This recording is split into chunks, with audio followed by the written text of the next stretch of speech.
Hello guys, कैसे हो सारे। आई होप आप सब अच्छे होंगे, मैं भी अच्छा हूँ यहाँ पर। दोस्तों, आज की जो वीडियो है, आज की वीडियो को आप एक क्लास भी कह सकते हो या फिर किसी टॉपिक के पर्टिकुलर जो क्वेश्चन होते हैं एग्जाम में आपको पूछे जाते हैं उनके बारे में थोड़ी सी आपको इन्फॉर्मेशन दूंगा, उनको समझाने की कोशिश करूंगा। तो देखते हैं, पहली वीडियो है, कह नहीं सकते कैसी बनती है कैसी नहीं, क्योंकि ऐसा नहीं है कि मेरे पास कोई बड़ा बोर्ड हो जिस पर मैं आपको पढ़ा सकता हूँ। कोशिश करूंगा कि जिस पर आपको अच्छी तरीके से इस वीडियो में इन चीज़ों को समझा पाऊँ। नॉर्मली रेलवे के एग्जाम की बात करें तो जीव विज्ञान के क्वेश्चन काफ़ी आते हैं, और इसी जीव विज्ञान यानी बायोलॉजी में एक और ब्रांच होती है जिसे हम बोलते हैं जूलॉजी यानी प्राणी विज्ञान। तो प्राणी विज्ञान के कई सारे क्वेश्चन होते हैं जो एग्जाम में आपसे बहुत पूछे जाते हैं। तो इनमें से कुछ क्वेश्चंस को उठा रहा हूँ, बहुत से बताऊंगा क्वेश्चन। अगर इस वीडियो पर रिस्पॉन्स अच्छा मिलता है तो आगे भी और वीडियो बनाऊंगा इस टाइप की, आपको अच्छे से समझाने की कोशिश करूंगा। ठीक है, एक एक करके क्वेश्चन आप लोगों को बताऊंगा, उनके बारे में भी थोड़ा सा एक्सप्लेन करूंगा, चीज़ों के बारे में बताऊंगा ताकि आप लोगों को अच्छे से याद हो जाए वो चीज़ें।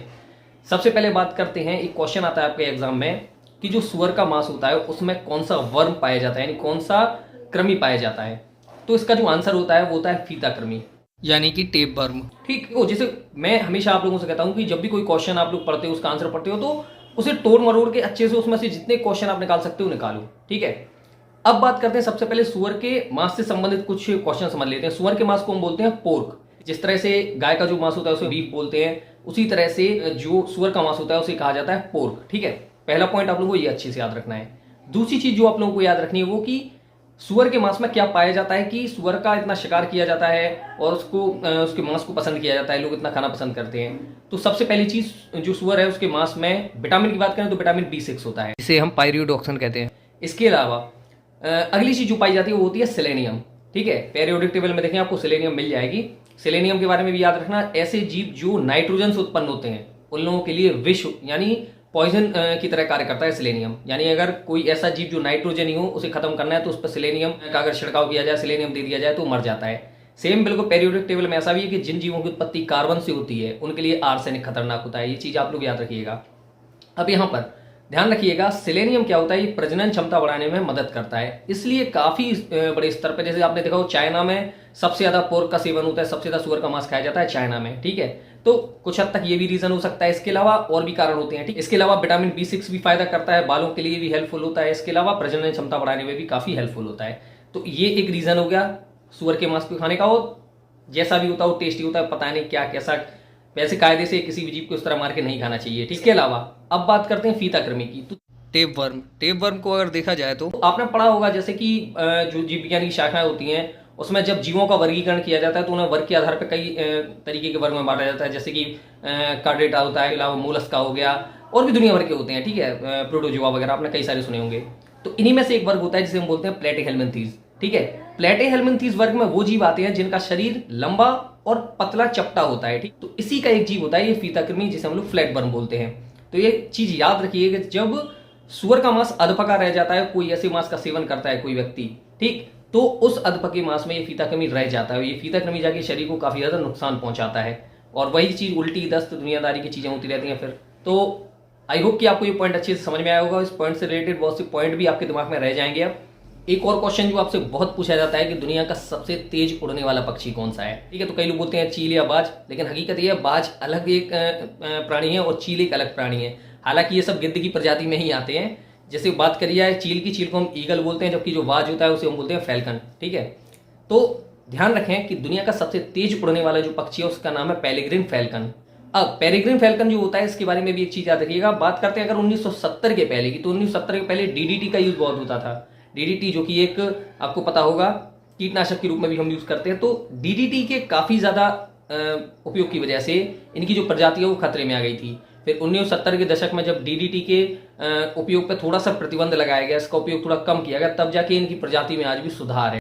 इनकी सबसे बड़ी खासियत ये भी है कि इनमें कैप्टिव प्रजनन होता है। बात की जाए इसकी कि इसकी स्पीड कितनी है पेरेग्रिन फैल्कन की, तो इसकी स्पीड जो है वो लगभग 85 माइल पर आवर के करीब है, यानी 85 मील प्रति घंटे के करीब। लेकिन इसके डाइव करने की जो स्पीड होती है वो 390 kmph के आसपास होती है, यानी खासतौर पे नीचे की ओर रहता है शिकार को पकड़ने के लिए। इसकी नॉर्मल स्पीड इतनी नहीं है। ये जो इसकी स्पीड नापी गई है वो है डाइविंग करते टाइम, यानी नीचे आते टाइम।